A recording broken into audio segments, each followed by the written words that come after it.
लखनपुर हाँ गौरीपुर जे गौरीपुर है तोरा के मन कह दिया हम कहै छी दीदी ये नहीं के दैया गौरीपुर है आई जैसे जे ई बखलवा की राघोपुर कहे है नै हां के जे नहर पकड़ लेभी आ उ नहर से जे बिशनपुरा चौक चल जाय है दैया आ बिशनपुरा चौक से जे आरोपुर कट के जे भी है गौरीपुर गांव में वही जगह नाच है दैया आ वही जगह कंपनी है दैया आ गई खुदे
कहाँ के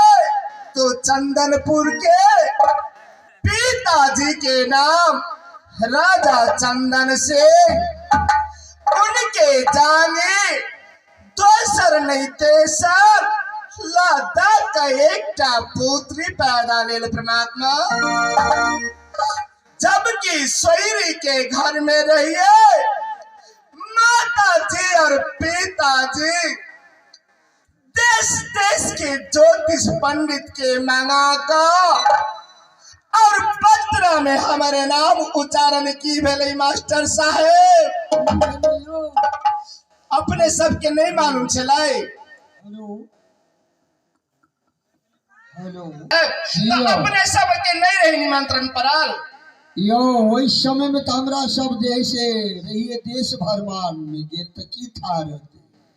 अच्छा नहीं कि अपने सबके नहीं मालूम है। नहीं हो कहीं देवे तब बुझ जेबे ना एकदम में बुझ जेते की। अरे ठीक है जरूर हम कहबे। अब सोयरी घाट के नमुआ गई दीदी सा।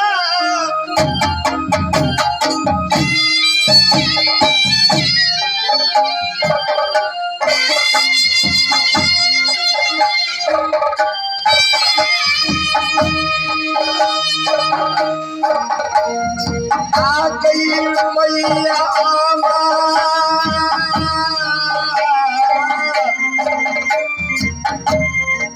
बाबूजी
अपने जब तक मैं सुने अपने प्यार और कर्मा पर चल गई हो मरवा पर पंडित जी।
गई मैया जी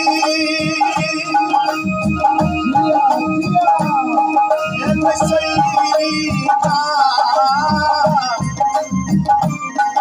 नबुआ अब मैया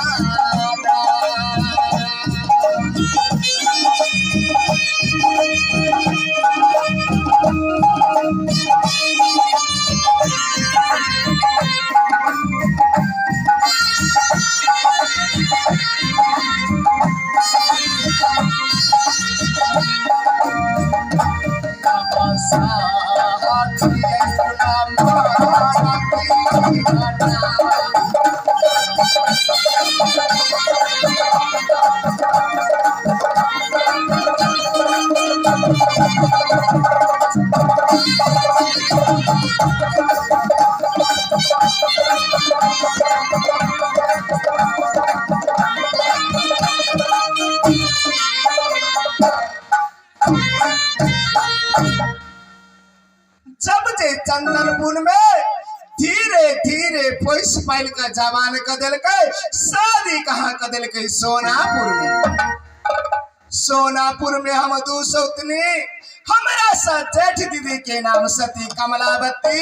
और हमारे नाम शक्ति कुलवंती। हे परमात्मा हे ईश्वर आज के दिन में ऐ शक्ति कुलवंती ई शक्ति नहीं रह गल है ई कुलक्षणी भाग गई। हे भगवान हे परमात्मा आज तक अच्छे बेटी के कोई सा यथवा के करो पुतौ के कोई सा नहीं हन भेल हेतै जे क्या शक्ति कुलवंती के कोई सा भेली परमात्मा। आज के दिन शक्ति कुलवंती के गोत्र ईट खाबर पैदा ललकै के वजह से स्वामीनाथ और दीदी कमलावती बदन बदन के फोड़ दिलकै चार के सारी खींच ललकै और देश से निकाला कर दिलकै। हे परमात्मा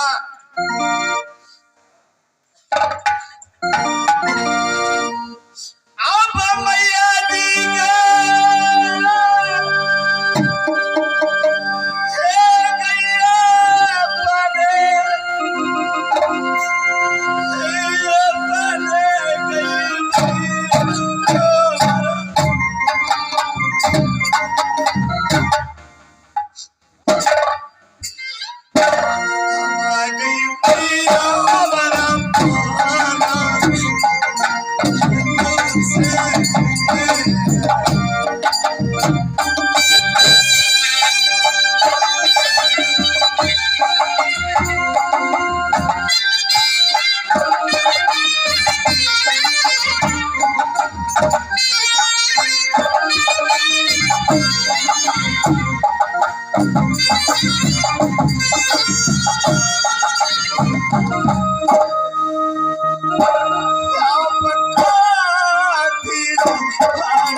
कुलवंती फट गए है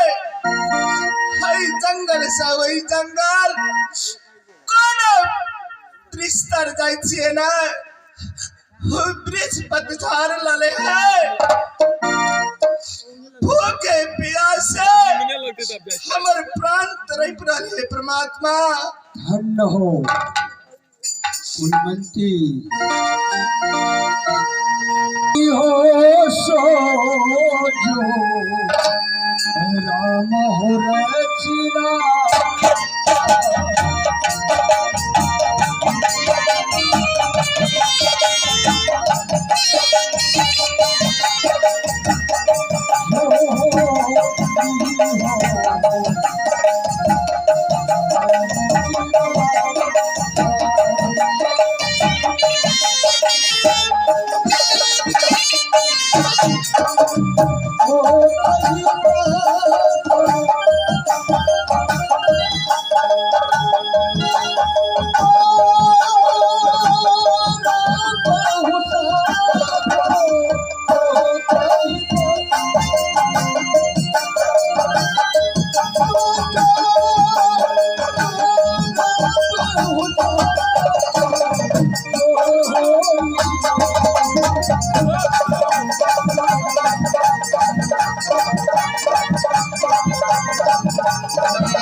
सबर करो कुलवंती, तुम्हारी डिमांड में और भगवान का बादशाह है।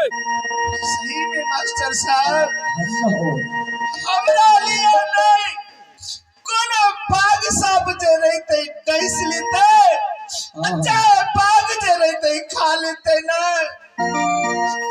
दर दर के ठोकर नहीं खेती मास्टर साहब। धन्य हो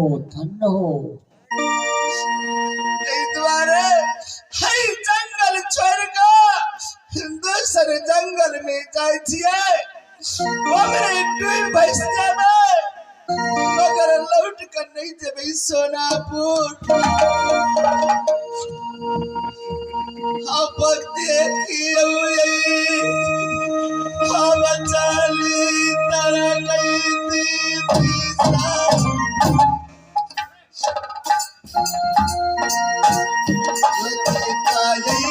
कुलमाना साथी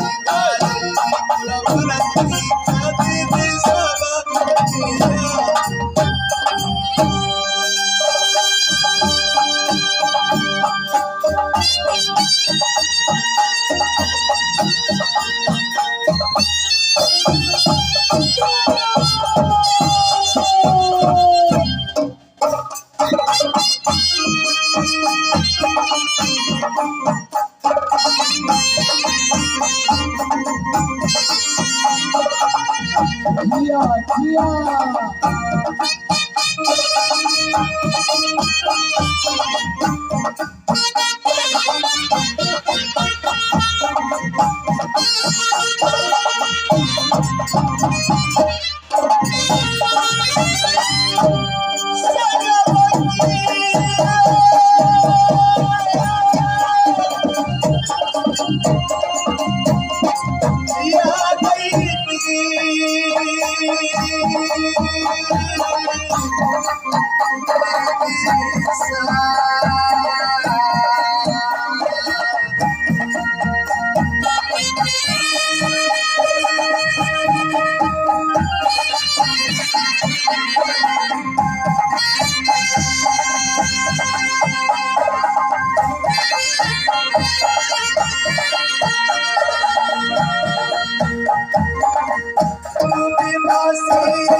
लेकिन मास्टर भैया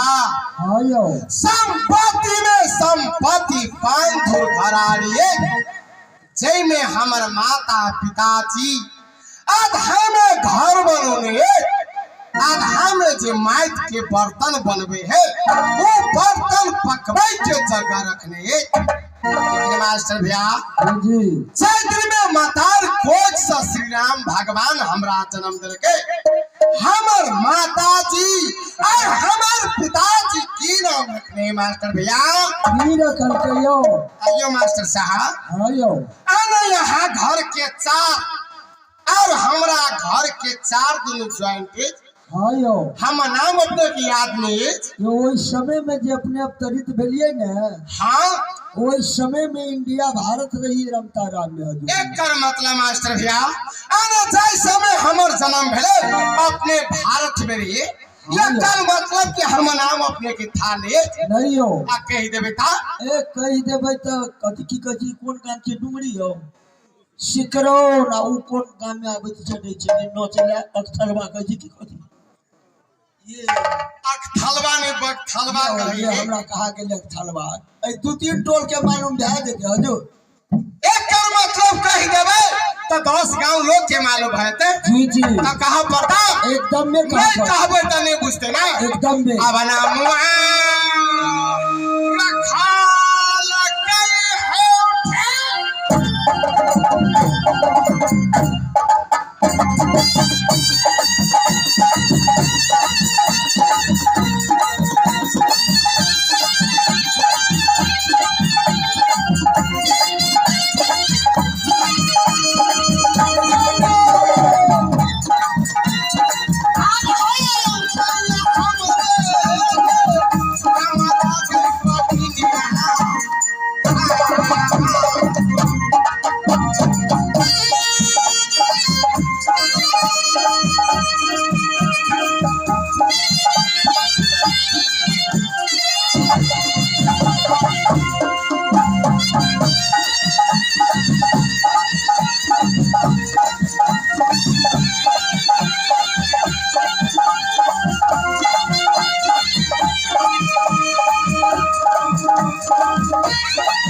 पिताजी हम नाम रखने श्री सुंदर। लेकिन मास्टर भैया गरीब हो तो ने हमार माता जी हमरा पिताजी से कहला हे तुम्हारा 4 पन अवस्था में 3 पन गुजर गल छे बाकी 1 पन अवस्था में बेटा सुंदर कुमार जन्म लेला। आई बेटा सुंदर कुमार के कोई स्कूल में जाके नाम के एडमिशन करा दे। बेटा पढ़ लिख लेते हम तुझे माइट के बर्तन बनबे चाह। लगे में मिर्चैया बाजार है, छोट छिन बाजार सिकरोने में लगे है। माइट के बर्तन बेटा बेचा जेते 100 पैसा में बेचका ये अपना सोना में। मास्टर भैया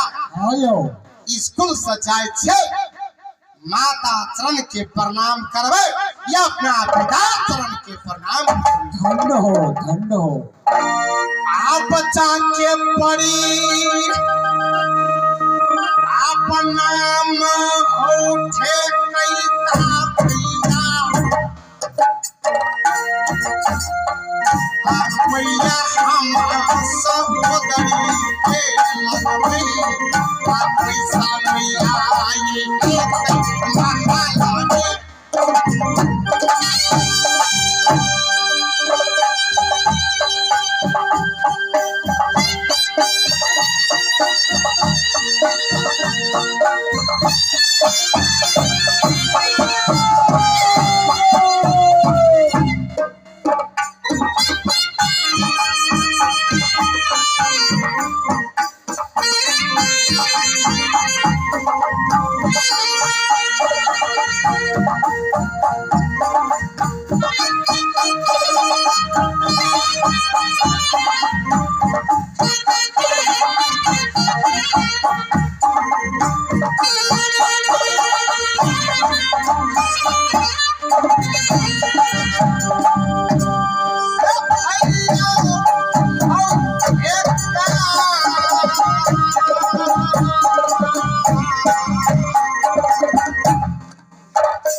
जाके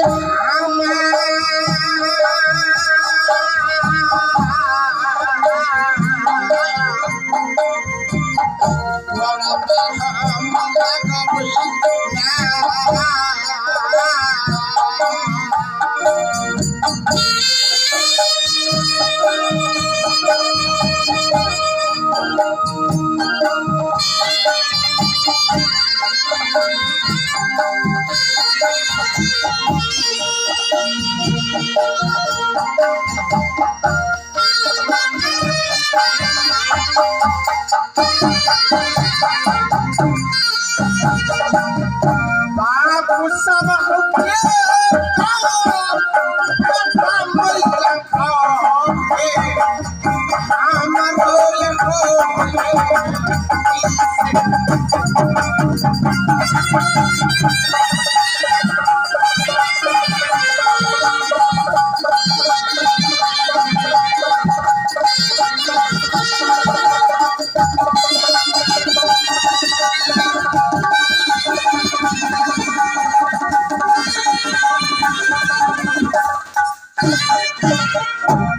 मास्टर भैया आयो अरे हमार माता जी और हमार पिताजी बेटा सुंदर कुमार के रास्ता ये अपने टोटली महल में जोई रहा है हमर बेटा का खुनौते मास्टर भैया जी जी जाय छे एठाम सा माता पिताजी है पैसा चरण कमल के प्रणाम करबे जे कुछ खाना बनोने है तो खाना आवाज चल करबे धन्य हो अब जाके पड़ी अब नमुआ हऊ पापू सो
गया पुरवा के बोली ने फुट दारू तारू पी को फेरा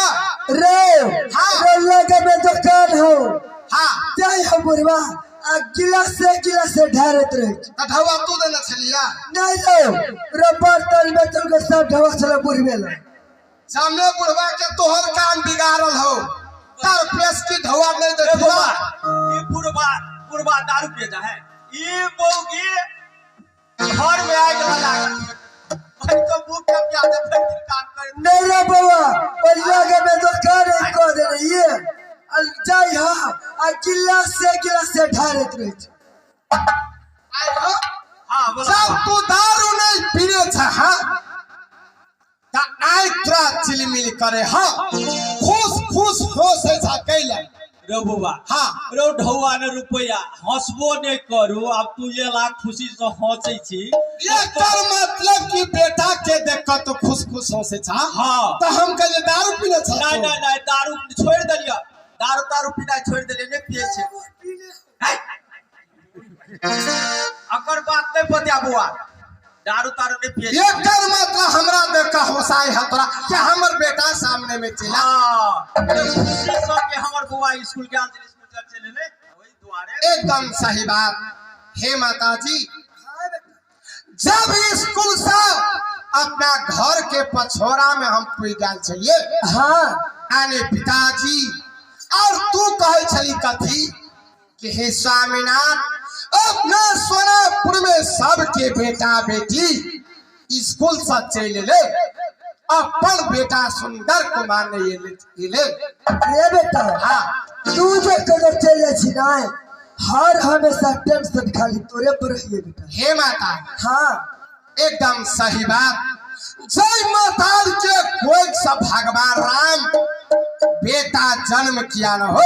हाँ बेटा अथवा बेटी जन्म किया न हो कहना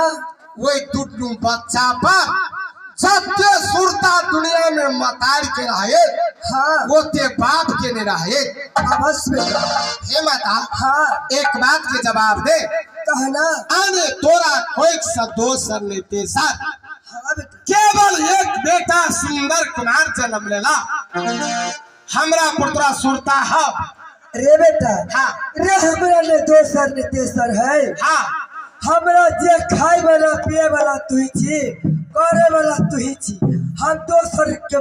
बात करवे के करो। हे माता हाँ जब हमरा पुत्रा सुरता है हाँ ता आज बेटा सुंदर कुमार के आत्मा में हाँ यहाँ कोनो चीज के लालचा लाई गेले जब तोरा दू शब्द कही कर सुने क्यों ना कहना बेटा अगर हमरा शब्द के पालन करती ही तो ये कई मिनट में कही कर सुना देती हो रे बेटा रे तुम मसार बेटा में लाज कथी के तू ये करे तू टको आगे हाँ या कहबो नहीं कर बेटा रे करबे ता क्रिया खा पड़ती आई रो मसार बेटा में किया सब बुझी रा के बाही छ बेटी सर ई जमाना है कलयुग अखुन का जमाना में सबसे प्यार घर वाला और घर वाली भैया माता हाँ लेकिन अखुन का जमाना में घर वाला के विश्वास ने घर वाली पर है हाँ बेटा ने घर वाली के विश्वास घर वाला पर है कहना आ तू तो मतार छे हम बेटा छे जाले क्रिया में खेबी ताले अरे किले खाइए बता चले कौन किले कथिले खेबी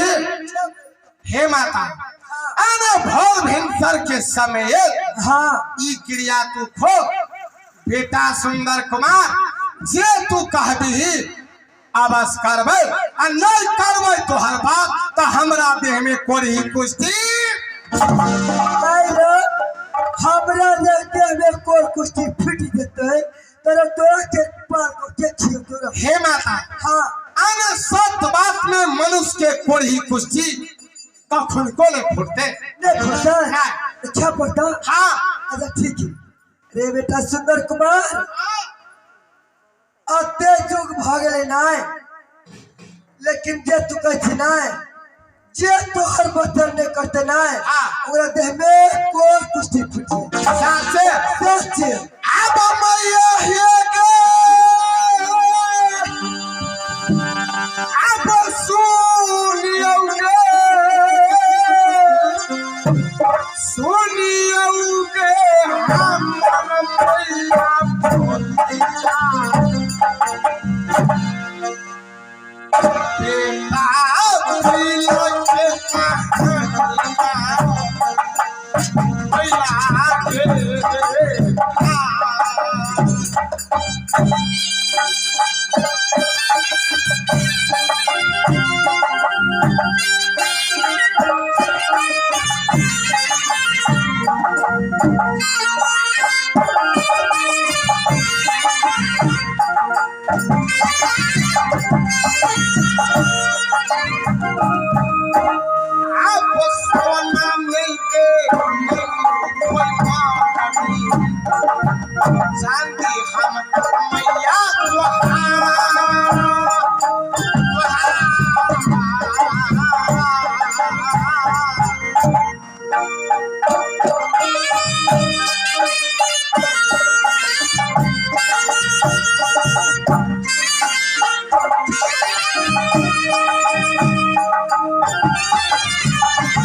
हे माता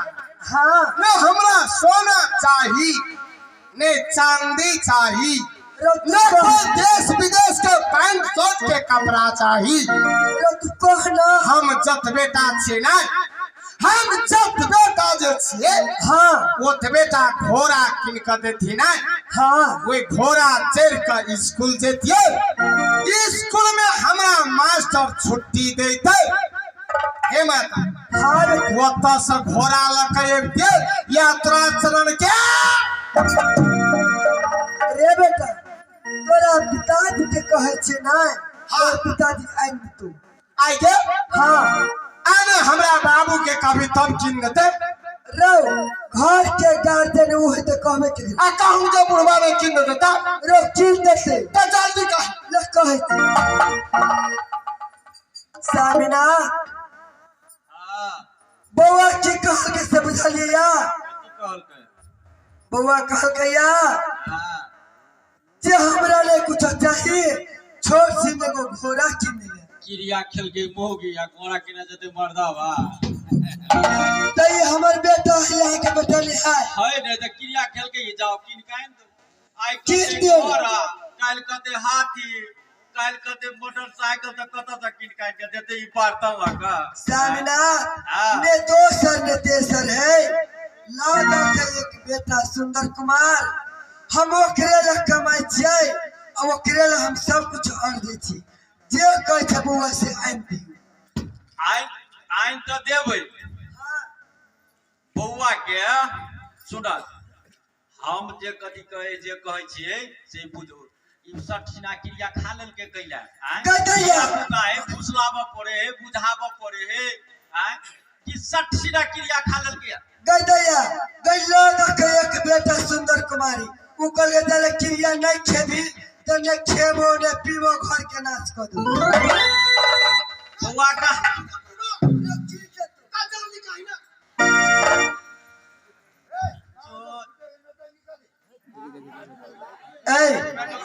ए तू चल जा इधर पीवा तू चल जा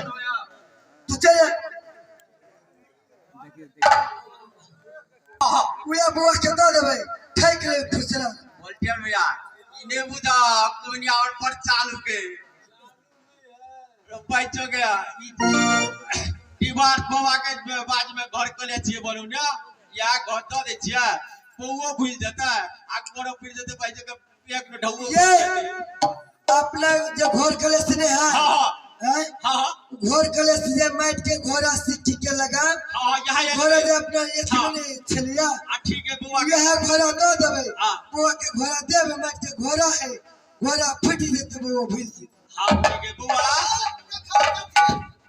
एक कते हट जाय छे कते तू अकताल छ जाय छी अल्लाह भैला सुना पिताजी हां एने हमरा स्कूल में जो हमर घंटी ले है मास्टर हां वो बड़ चंडाल रार है। हां 2 मिनट से अगाड़ी पछाड़ी भ जेते हाँ। त हमरा बड़ मार मारते। मास्टर हां बउआ ठीक है हाँ। खरबा ठीक है तोर विचार भगले घोड़ा ना हां हम अवश्य घोड़ा किन का ना गजेबे आए पिताजी हां एक बात के जवाब दा बोला एने घोड़ा कत्ता से किन कान बहस से बात कहता वो तक पहुंच जाए वही तक बस पकड़बे चल जेबे कटारी चौक कौन दका बस है वही तक नहीं जाए वो कटारी चौक दा ना हां वास्तव में कटारी चौक मिर्चैया दका उत्तर में है जाए है हां कौन बाजार चल जेबे त्रिवेणी त्रिवेणी त सुने से भीतरी पहाड़ में है। हां हां एकर मतलब ओइठाम बढ़िया घोड़ा भेटे। हां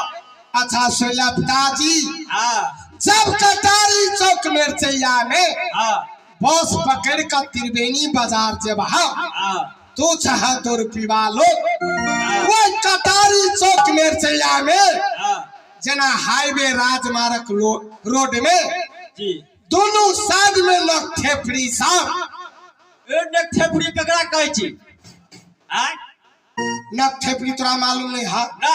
हमरा कहबे तब न बुझबे ने थेपड़ी ककरा कहै छी अरे न थेपड़ी तोरा मालूम नहीं है। ओ बुझ गेले ई पारनी और दिया कहै छी हाँ यार समझ गल हाँ हां राजमार्ग के साइडे हां उन थेपड़ी पहाड़ नियासा हां दारू माछ मांस के दुकान के ने है हां तू चाहे 2 रुपया लो वो न थेपड़ी जे होटल में ने बैसिया गिलासे गिलासे दो का धौआ सठा कने घुरसिया सुना बुआ हम जाय छै घोड़ा ले हमरा कोई जरूरी है जाके न खेपनी दुकान में त कते काल में चलब हम कते काल में के लिए बुदा ना आधा घंटा में हम लौट के चले लिया आधे घंटा में हाँ। तो ले जा ला से आबो की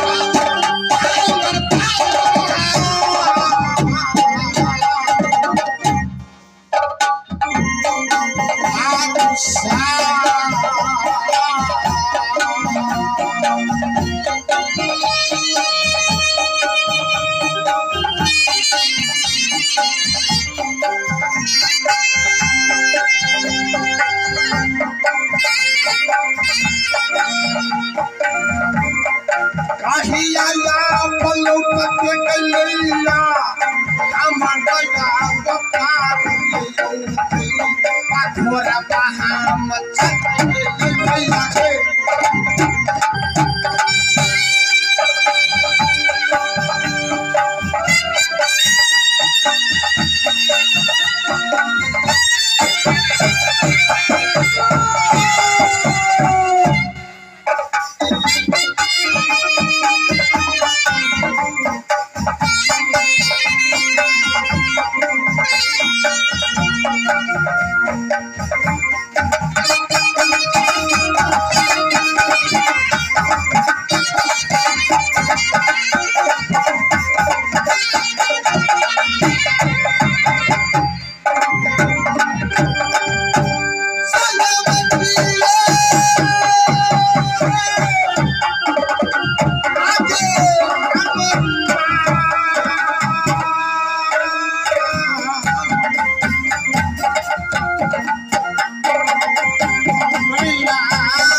के घर के पछोरा में बनने छे बुआ घोड़ा है बदमा बुझला तै दुआरे पछाड़ी में राख देलिए कले देखे छे बुआ कथि कहे है हमरा तो चिस्कावे छलागा जे बेटा कथि कथि बजया आय पिताजी ई घोड़ा मर्दाना है कि मोगियान घोड़ा हा मर्दाना ओई पर लादल चले 2 बोरा लाल गुलाब आलू एकर मतलब घोड़ा लदनियो चाहिए दुनु है हां हां एकर मतलब बढ़िया घोड़ा है हां तोरे टाके छोड़ा हां चढ़ल छले ओई पर अल्लाह का जाय छले कहलियो यह घोड़ा हमरा बुआ लायक है सुना पिताजी हां ई घोड़ा नकली है या घोड़ा सकली है एकदम सही बात के जवाब दा बुआ ने हमरा दोसर ने तेसर ला तक तू एकटा बुआ था हम जे झूठ बाजब कइला ककरा ले बाजब घोड़ा असली है असली घोड़ा है हां नहीं पिताजी और माटी के घोड़ा है और घोड़ा में या सिक्की के लगाम है ए भाई के ये आहा कथले बउआ छोड़ देले बुझै बुआ पर बुझिया रे बउआ नहीं बुझै है बुआ है सरोजनी हाथ के खा के यार दई द्वारे से बुआ पर बुझे बउआ तो कते बुझे है ना जे ये आहा कैसे बउआ नहीं बुझै ना आप कुमड़ा भैया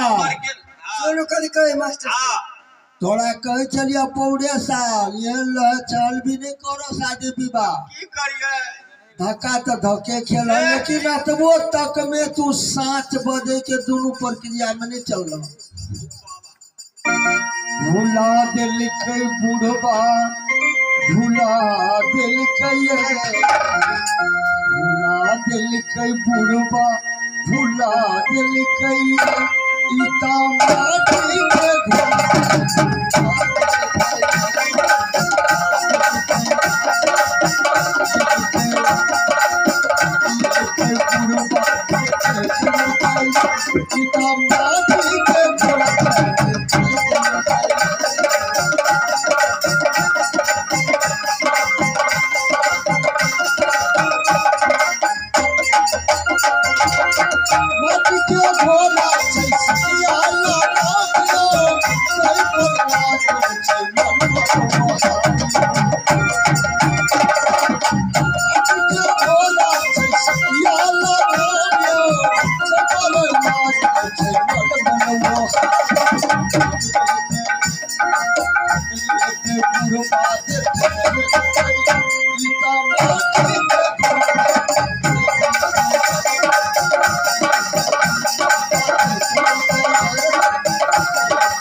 स्वामीनाथ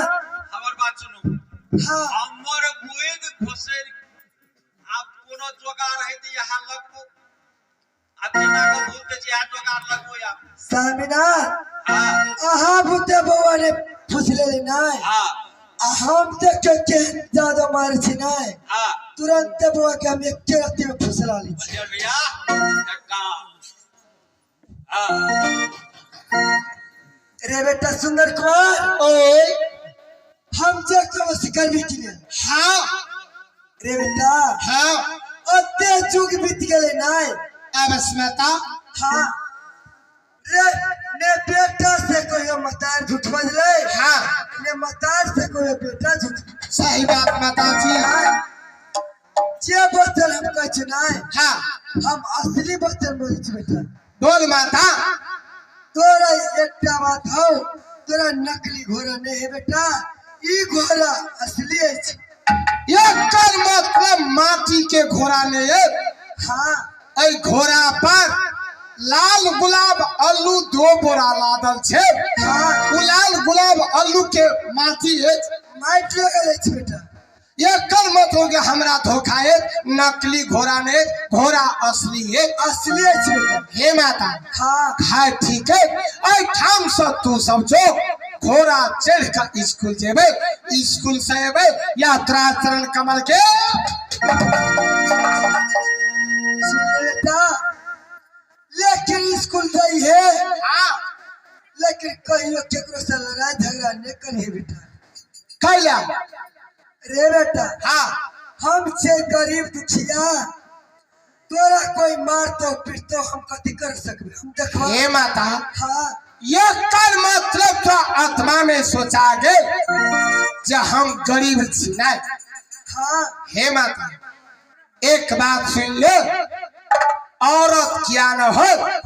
अथवा कोई साले मर्द क्या न हो जे पहले हमरा एकटा गायर पेड़ देते हाँ पाछा से दूटा पढ़बे हे माता हाँ तो एक थप्पड़ के साले मार देते पाछा से थप्पड़ मारबे आई रे सोलापुर में तो हमरा रहदम के घर उधर देबी हे माता हाँ एक कर मतलब अन्यथा कहल के अनुसार दुनिया संसार में गरीब धनिक बेटा बेटी के इज्जत है और गरीब बेटा बेटी के इज्जत नहीं है रे बेटा हाँ सब धनिक के बेटा सब रहे पैसा वाला तोरा ला नहीं देख तो पैसा कोई चल हर समय तरह गरीब बेटा के मरिए दे हे माता इतना करे अच्छा ठीक है तू सब जो हम नहीं लड़ाई झगड़ा कर जो ना कर भैया ना चल जा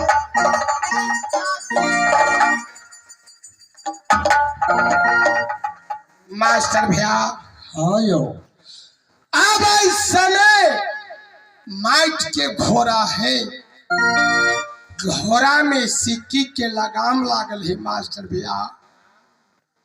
ये घोड़ा पताल से आकाश के ना उड़ते मास्टर भैया इस समय हमरा आत्मा में बुझाई है जय समय जे भगवान बेईमान जे मातार के कोई से बेईमान हमरा जन्म दिल के वही सोयरी के घर में मास्टर भैया कोई अंग में लकवा बीमारी जे हमरा धरा देते हपसा खिलो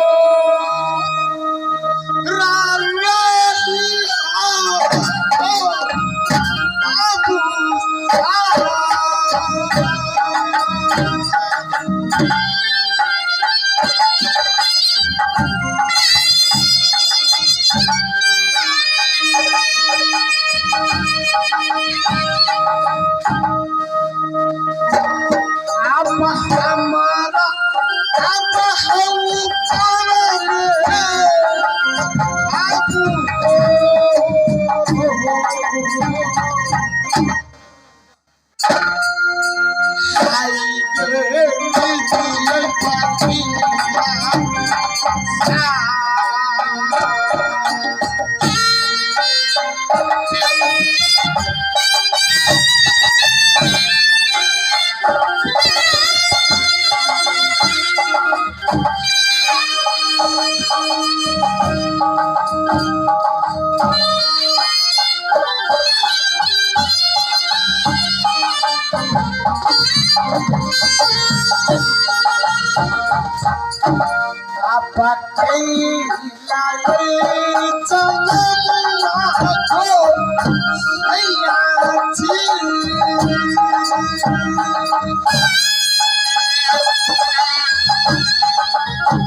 बाबू भैया सबके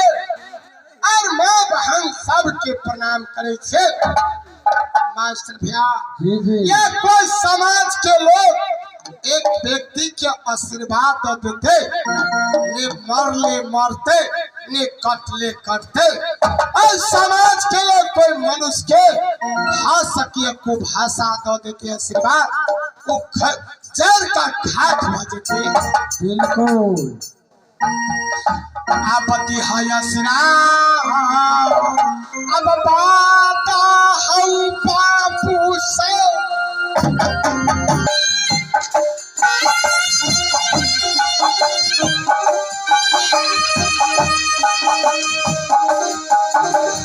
आहो पुरमा हम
जेना अखनी खरही टोल से बरियाती आयल है ना जी जी सिकरोन में घर भैया विवाह करते तब न जेतै आ विवाह करते करते जे साँझ काल्हिखिन पड़ जाओ तो बेटा वाला कतको माँ बाप चिचियेते तै जा ओकरा मन से हेतै कि घर भैया के मन से हेतै भैया के मन से है तहिना एलियै ने मर्दवा के मन से पोखर स्नान करे ले अब तो जेबै हम अपना मन से एकदम में जाओ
कनी कनी बुझै छियै हम आप जवान भेल जाइ छियै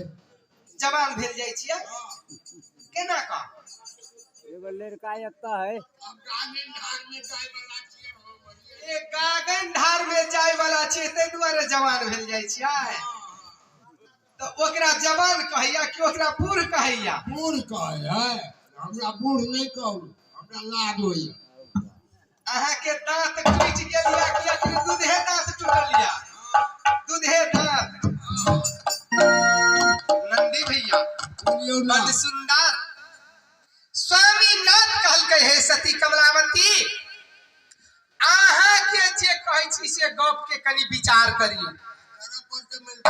रास्ता पेरा खराब छै रास्ता पेरा अस्कर नहीं जाओ लेकिन हम बात के नहीं मानलिए लेकिन हमरा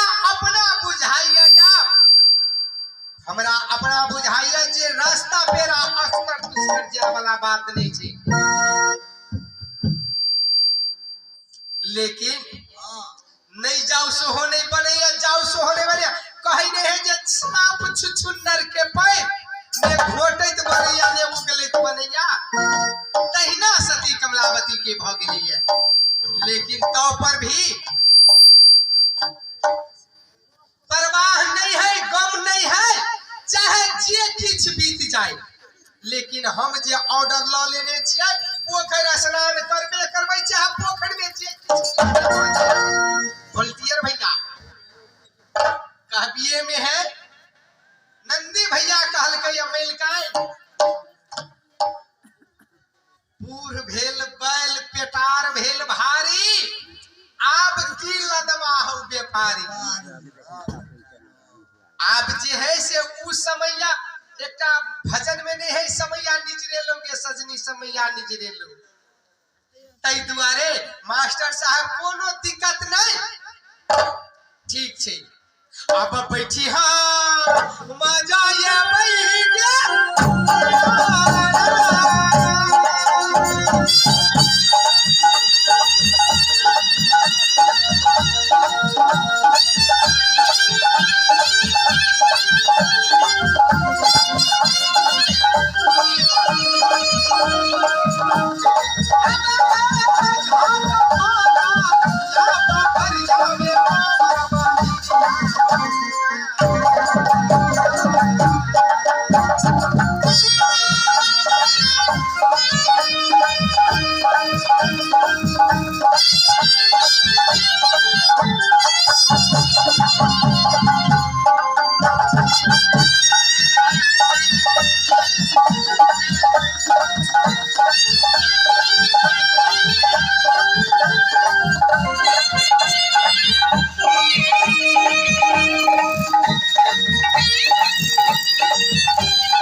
मास्टर भैया आयो घोड़ा लड़का पोखरी के महार पर पिगाल छे घोड़ा के डेग बरबे के अगारी हमर घोड़ा डेग बरबे है पछाड़ी मास्टर भैया आयो हमरा अंदाज बुझाई है के पोखरी के पानी देखल के घोड़ा हमर घोड़ा है बच्चा पान देख के हमरा बुझाइया कि हमरा घोड़ा के प्यास लग गेल तब ने अगाड़ी देख पड़ रहल छे भैया मास्टर साहब आयो ये किने पोखरी में देखे से 4 गो घाट है सही में उत्तर बरिया घाट और पूर्वरिया घाट दक्षिण बरिया घाट खाली है एक पछबरिया घाट में एक औरत स्नान करला बैठल है वो घाट के ठाड़ ही देखे छी छोट हमर घोड़ा है बच्चा मास्टर भैया जी जी हमार मन होई है मैं पचमरिया घाट में पानी पिया लेते या अपन माता और पिता के पास में चले थे। आयो एकदम में से अहाँ के विचार की होई यह विचार छे जे चुप क के पानी पिया लिया बस चल देती ना अब मन से अब पानी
भैया आयो ये आदमी के बच्चा है ये भगवान तो कथी बुझाई छे आदमी के बच्चा छे कि आई आयो तो आदमियों के बच्चा नहीं तो कमोल छोड़बे हां महिला लोग के होय छे हां उ संस्कार होय छे आने महिला मां बहन सा नहीं तो कमोल छोड़बे पोखरी में आयो ये सार बेटी के रगते छल्ला उड़ गेला। अच्छा की करबे उड़ दियो उनका ने उड़ते हमरा आहा के ने उड़ते चलू हमरा केना बुझाया केना ओई प्रजाति में ई खरी टोल दे बोरी के बथनिया भैया जोर लाई देले और कतो के तो फिर आदमी है ने यो दे तुझा थपा आदमी बाने ने ते पर की दिया मैंने चलू छोड़ देता मैंने छोड़ दिया नीला हमारा पानी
तो आग लसे छहा कहा था हमरा कोरी पुष्टि फुट जा। अच्छा की करबे हां उनका क्या लीला होय छे उनका कर दियो ये मास्टर साहब ये लोटा के सार बेटी फोड़ के पचका देलकै की कहली छोड़ दियो उनका मास्टर भैया आयो सब लगबे है यार खर पतार में लेकिन सार बेटी बथनिया लगबे है पानी में आग लोग तब ने भर रात में 3 बेर चाय पी लिए या मास्टर भैया चाय के बाद छोड़ दी जेहने ये हमा तेहने वो हमा हाँ हाँ हाँ दारू तो भेड़ देती अरे बाप दारू पिए मास्टर साहब ओ लड़को चाय नहीं देते गो मास्टर भैया हजूर अब हमरा साहस नहीं होई है तलवा के खोल मगज पर चढ़ गए। नहीं तत्ता नहीं जाइयो तत्ता नहीं जाइयो। हाथ में बिजली कोरा है, आने बिजली कोरा के मार सा सार बता भूत प्रेत जमे डराई है। हाथ में बिजली कोरा है, ये कई कोरा जे पिछोटा पर देबे ना जन्ने सार बेटी के छोड़ा देबे हम। ओ तय पर क्रिया में एकदम में नहीं चलू। आप विचार करियो। उ दाई माई सबके की कहली पहले संस्कार होय छै यौ मास्टर भैया। हाँ। सब दाई माई के संस्कार में होय है। कोनो कोनो ई जय गांव में सार बैठ जेते वास्तव में सब दाई माई के हिस्सा लगा देख लो एड़ी में खून बहई। अच्छा की करबै छोड़ दी। हाँ यौ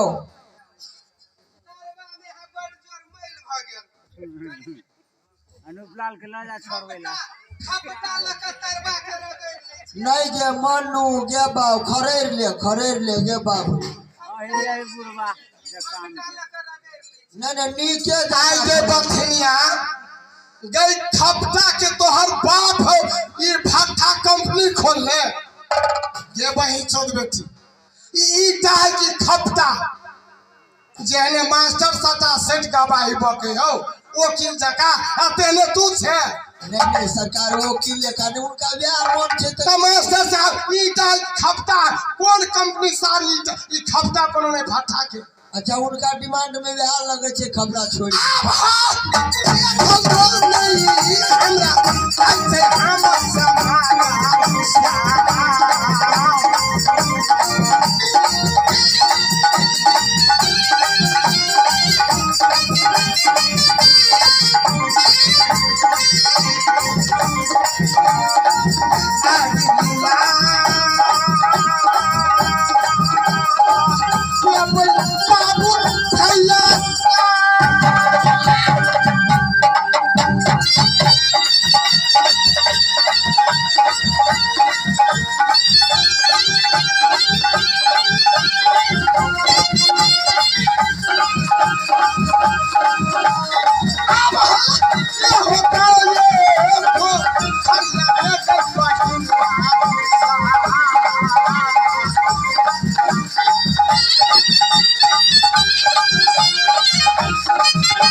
हम आने मुन्नी कुछ होने जानी वही पोखरी में पानी पिया लेबे। पानी पिया के अपना माता पिता के पास में जेबे।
तो तोरे पोखरी रहो ना। लेकिन एक बात के जवाब देना कि ई सिकरोन गांव है अथवा 500 घर के बस्ती हो अथवा 1000 घर के बस्ती हो सबके पाव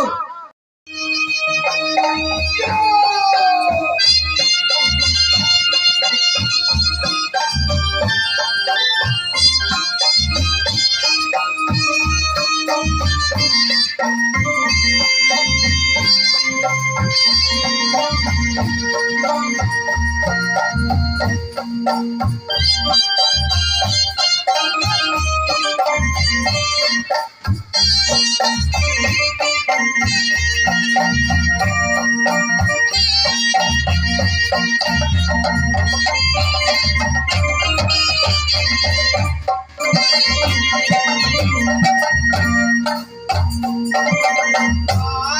पिया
करे छे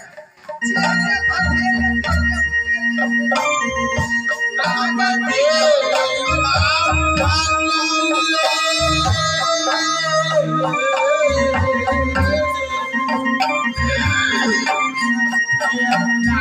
धधेले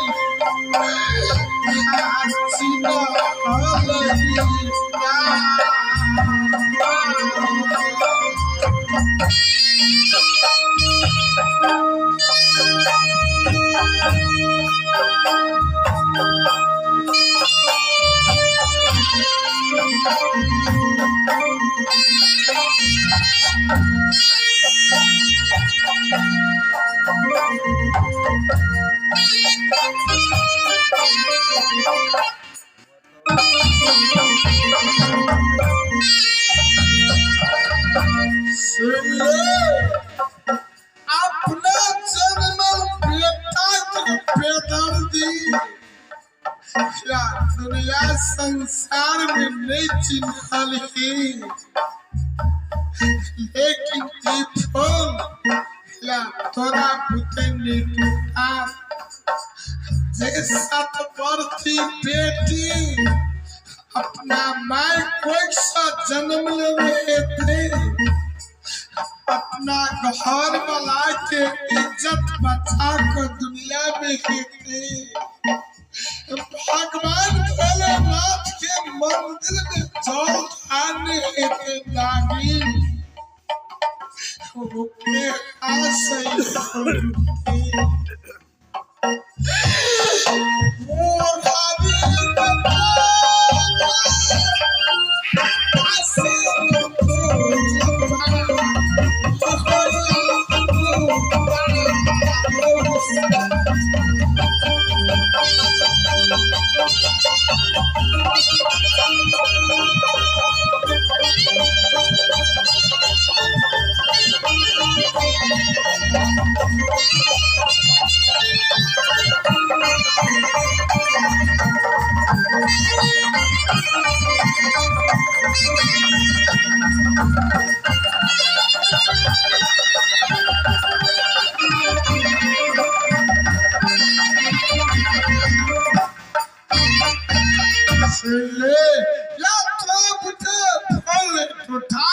सतमाती औरत है और अपने पति के इज्जत बचा कर या अपने पति के धन कमल के सेवा दुनिया में केने है या ओकरे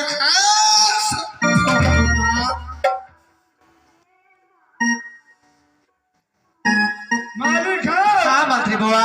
मोच के नीचा करो तो रे भेल किसे पहले कहा भेल की तू तो नहीं सुन लगा हाँ मलकन के फूल में से कथी कहे चले कथी कहला कई बेशर्मी बेकर्मी उधारिया हे ब्याही कमलावती तोरो ना फूल नहीं चलबे यहन कैला आई में त दुर्गंधा कर है खद खद पीज करे नगरवा पिलवा एते टटर फेट गेले तो तोरो ना है कह है जाने ना तो जेबे करबे या ये चलियो पियारी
समय में हमरा पाँव दुख गेलिए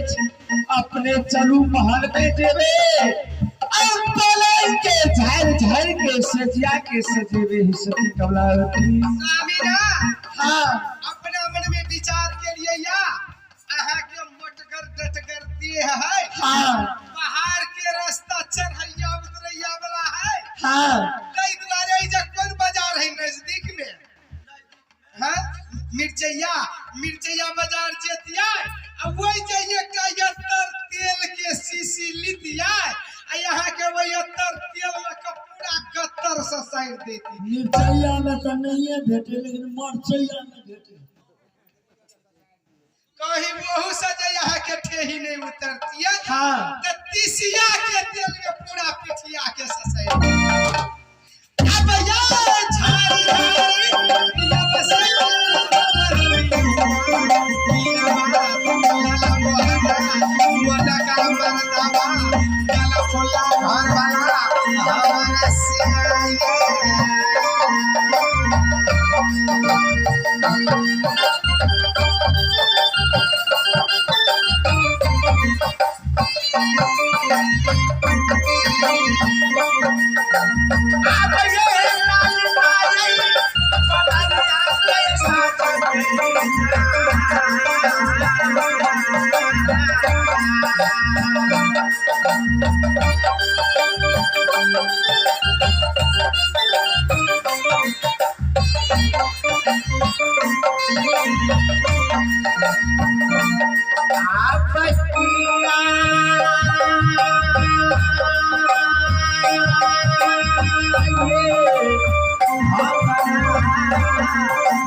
जंगल है,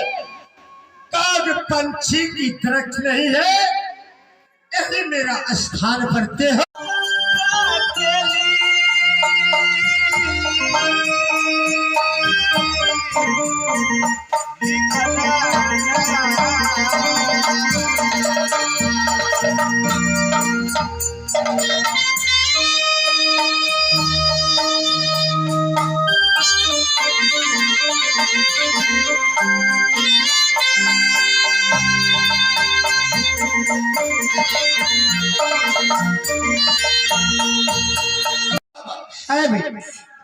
ओई समय में हमरा दीदी कमलावती से पूछलिए ना, दीदी कमलावती हमरा आदर सा कौन बच्चा भेलिया? दीदी कमलावती जब बच्चा दिल के लाइव करना है, ईट खापर है प्रभु हमरा वो सा। बेटी कुलवंती, इस समय मानव होने से मानव ही होता है, इस खापर नहीं हुआ ना होगा। बाबा ईट खापर के चलते दीदी कमलावती और स्वामीनाथ बदन बदन कद्दी के फैदल के डर के सारी चिल्लल के और देश से निकाला कदल के प्रभु।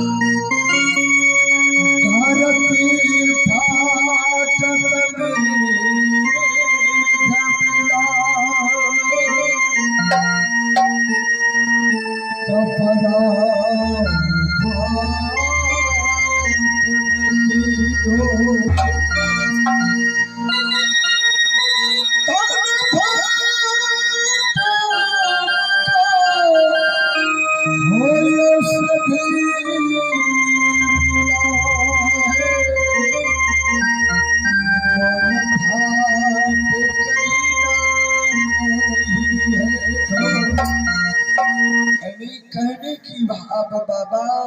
इस संसार में वास्तविक में मन जो मन का फाट रहता है, तन का कोई सहारा नहीं हो, एक केवल भगवान की सहारा। द्वारे बाबा अपने चरण कमल के सेवा करबे, अपने चरणे कमल में रहबे बाबा। बेटी कुलवंती, बाबा इतनी घोर जंगल है, तूने औरत होकर को साधु को साथ में कैसे रहोगे बेटी? नहीं बाबा, अपने देह हमरा कहीं से कतो बैठे बिना तो हमरा लिए दुनिया संसार में कोई नहीं रह गए प्रभु। अब बाबा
खुशी की बात है बेटी, तू रहने चाहते हो।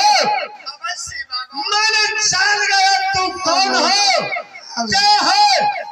मैंने पूरी कहानी समझ गया बेटी। ठीक है,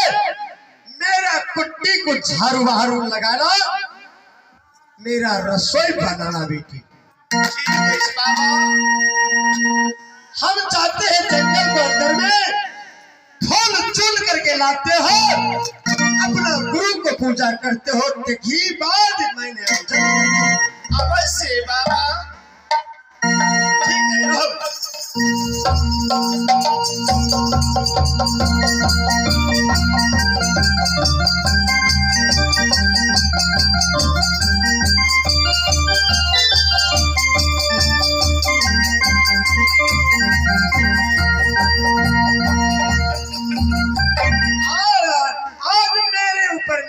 गुरु खुश है, ऐसा फूल कभी नहीं देखा।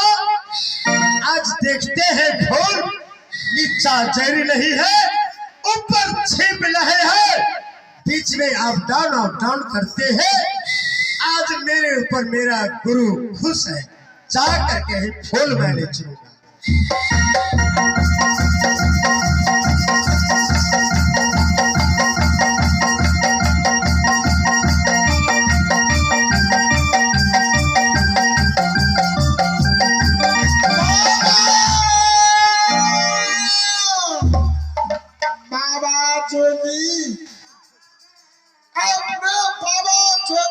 सुंदर वन जंगल में प्रभु अपने ई फूल तोड़े चाहे छे, अपने ई फूल नहीं टूटा कारण आने 4 दिन में अपने के गुरु महाराज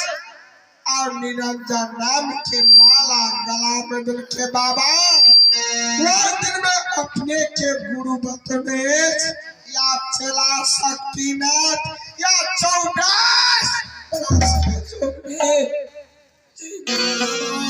या 12 बरस मात्र गुजरले।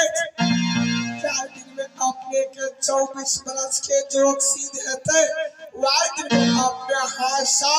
ये फूल टूटते बाबा। केना भेलो बाबा को 12 बरस के चली जोगे छिया, 12 बरस सुते छी, अब तो 24 बरस बियादे में सुत पड़तो। लेकिन बाबा हर बीच में ये फूल तोड़े वाला जे सतमाती नारी और पतिव्रता बेटी दुनिया में थे, ओकरे होश फूल। बहुत जन्म की बात, 12 दूना 24 बरस तक जोग सिद्ध कर तेकर बाद में मेरा हाथ से ये फूल टूट। गौ बाबा ई गांव कौन छिए? हकरौन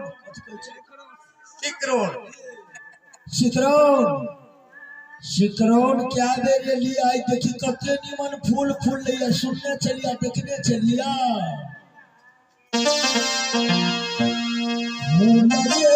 फूल बाबा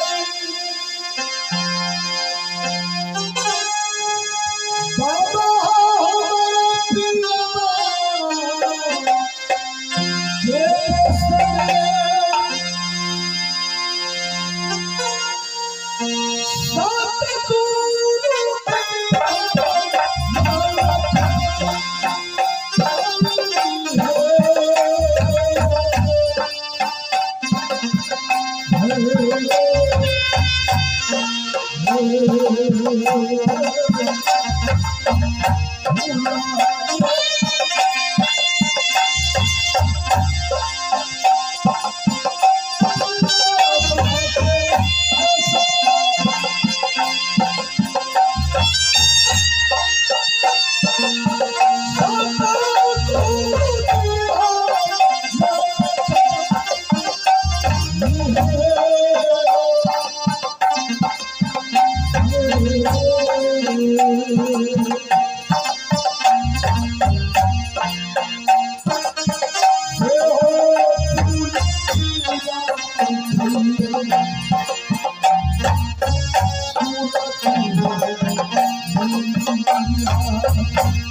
बड़े बड़े राजा ये थे फूल पत्ता तोड़े लगो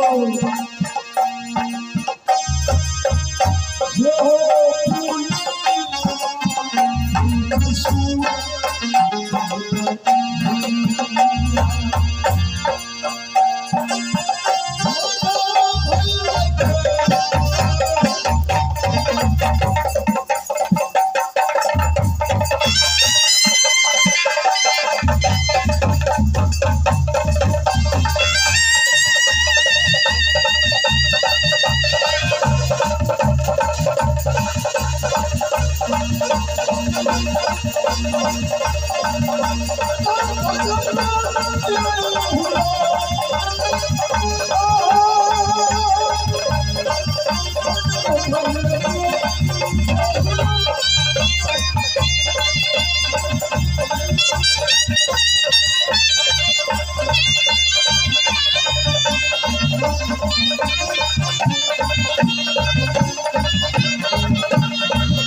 है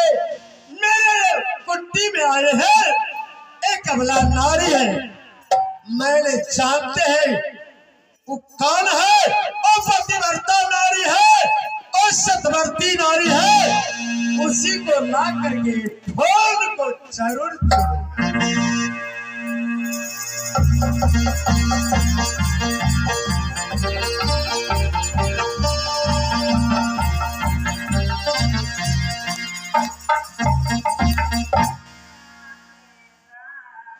कल्याण हो बेटी बेटी कुलवंती इस समय बहुत खुशी की बात है मैंने सुंदरवन जंगल में गया एक फूल मिला फूल के नीचे जड़ नहीं है ऊपर झीप नहीं है बीच में अप डाउन करते हैं बेटी मैंने अपना सोचा कि मेरा गुरु आज खुश है आज में तोरा हाथ से ही फूल गया बेटी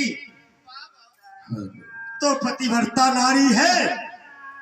तो सतवर्ती है चलो फूल को सुनो बेटी बाबा जब हम सती बढ़ती नारी रहती है ना पति बढ़ता नारी रहती है सोनापुर के राज में रहती है बाबा आई जंगल में नहीं रहती है भटकेला नहीं बेटी चलो और नहीं टूटेगा तो आपस आ जाएगा नहीं बाबा हमरा से नहीं टूटती ये फूल जब नहीं अपने मांगे छिए ना हर ठीक है चलो प्रभु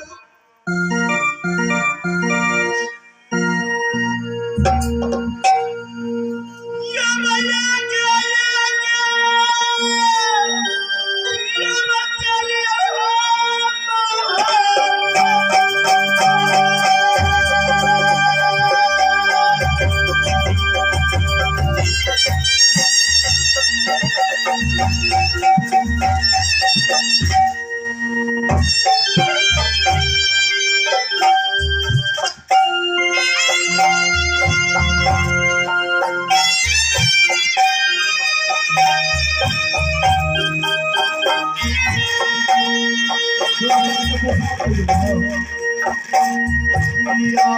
बच्चा पीछे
बेटी कुलवंती, अही फूल है बेटी, देखो कितनी सुहागनी फूल है। देखो नीचा जग नहीं है, ऊपर छिप नहीं है, बीच में आप डाउन करते हैं बेटी। इस फूल को चुनो बेटी, चलो अपना स्थान में। ठीक है जी बाबा।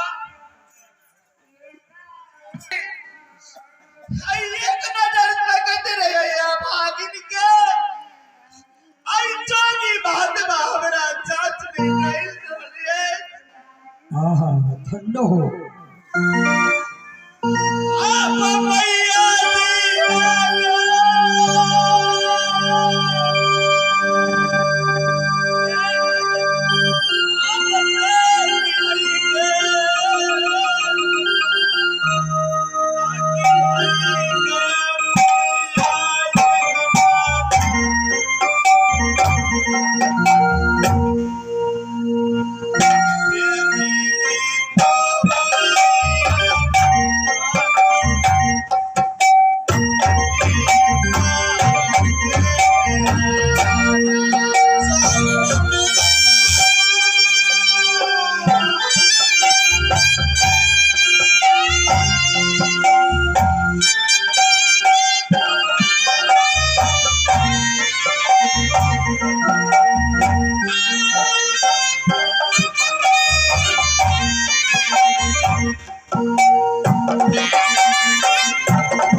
Thank you.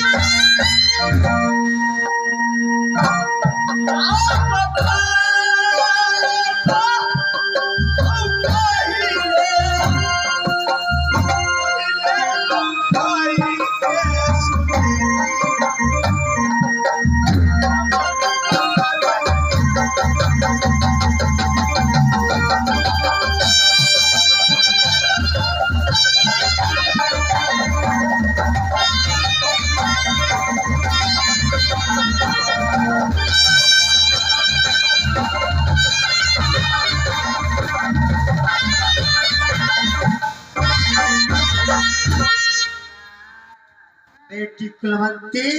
बाबा फूल टूटा। बाबा जोगी जब फूल तोड़े चलिए ना और फूल में से भूत निकल का भाग ले प्रभु। भूत है कहाँ है? बेटी कुलवंती बाबा इतनी घोर जंगल में भूत कहाँ से आया? जब वो फूल तोड़ा लिए ना और फूल में से भूत निकल का भाग लिया बाबा। ठीक है बेटी तू साइड हो जाओ, हम देखते हैं अब भूत है कि दानव है कि मानव है। मेरे पास में तू आ जाओ। ठीक है बाबा। ठीक है, मैंने दूसरी बार कहते हैं कोई मानव है कोई जंगल का शेर है शेर है मेरे पास तो नहीं आया। मैंने तीसरी बार पुकारते हो कोई मानव है कोई दानव है तो मेरे पास आ जाओ। कल्याण हो चेला। चेला इतनी घोर जंगल है, तूने मानव होकर के इस फूल में कैसे तू घुसा? बाबा मैं जंगल के राक्षस के बच्चा प्रभु जनावर के बच्चा, लेकिन एक मानव के बच्चा, एक मानव के बच्चा बाबा। चेला फिर फूल में कैसे तू पैदा हुआ? बाबा फूल के कहानी बहुत लंबा है प्रभु बाबा को है चेला। हाँ बस सब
दुनिया संसार में सबके मकान कोई सा बेटा बेटी जन्म दे है,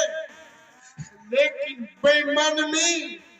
अगर अपने कोई सा हमरा जन्म दाखा दुनिया में हमरा छोड़ के मरी गई।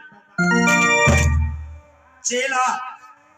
तूने माता के लिए इतनी पागल हो चुका है। आप आज तुम्हारे जिसकी वजह से तूने पैदा हुआ है वही माँ तुम्हारा आज मिलन होगा। बाबा संत महंत साहब छोट सा बदले बाजा अगर हमर माथा बेमन में जिंदा रहते दुनिया में आते दुख बेटा सुंदर कुमार थे बाबा। चेला इस समय तुम्हारा विश्वास नहीं होता है, आज तुम्हारा माँ मिलेगा। बाबा अगर हमर माता बेमनमी जे मिलते प्रभु यात्रा कोई दाल भानरा खाए वाला बाबाजी आत्मा में नहीं मानवे जय समान भगवान श्री राम है वही समान तेरा मानवा प्रभु। ठीक है चेला तो शांत हो जाओ।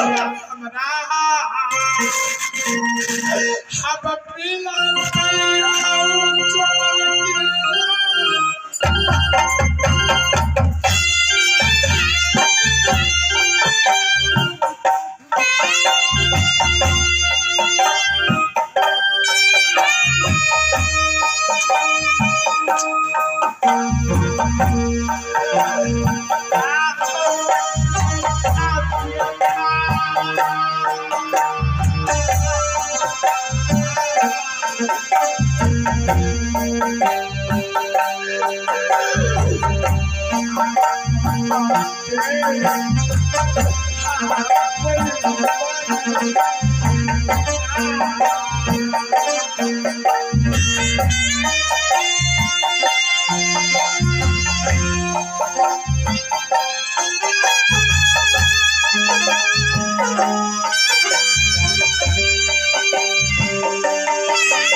बाबा जोगी के साथ में बाबा जोगी देव वाले चला तो हर बताए थे मास्टर क्या भगवान बेईमान हमरा लिए रहे हमरा सन पागल पापी के जन्म देना बेकारी मास्टर क्या सुंदर कुमार आप ही की तरह जैसे भगवान कृष्ण जी की माँ देवकी के उन कारागार में दर्शन करने की मौका दिया, उसी प्रकार आज तुमने अपनी माँ से दर्शन हो रही है। मास्टर साहब आयो अगर हमर मताल से कहूँ नहीं मिलते तो हमरा अंदाज बुझाए है कि हमरा दुर्दशा है दुनिया में लिख भगवान देने की नहीं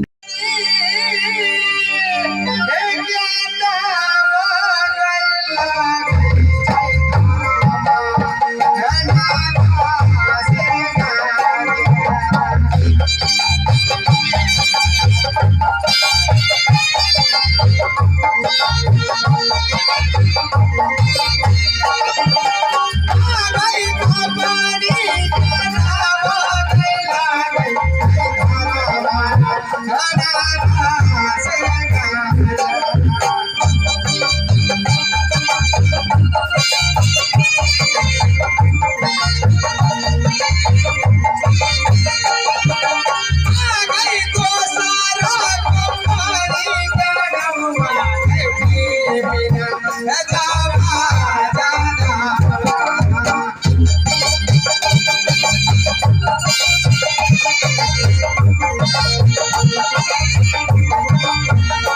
गई तो सारा कपारी गरम बिना जावा जाना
लखनपुर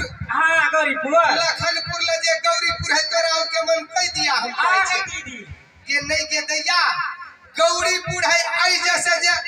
ई बखलवा की राघोपुर कहे है नहीं हां के जे नहर पकड़ ले भी आ उ नहर से जे बिशनपुरा चौक चल जाए है दैया आ बिशनपुरा चौक से जे आरोपुर कट के जे भी है गौरीपुर गांव में वही जगह ना चाहे दैया आ वही जगह कंपनी है दैया आ गई कूदे बाबा कैला गई गौरी बुरा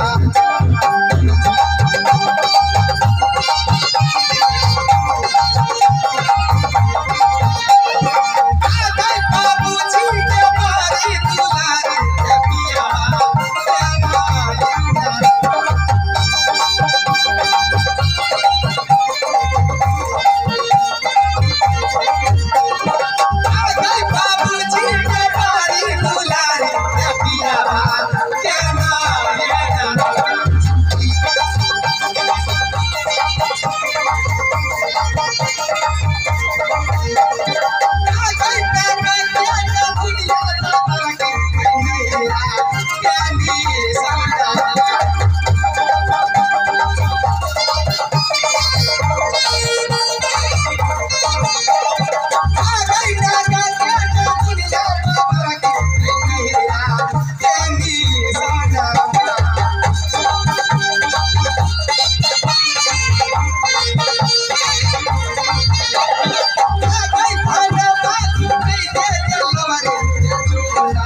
लौका से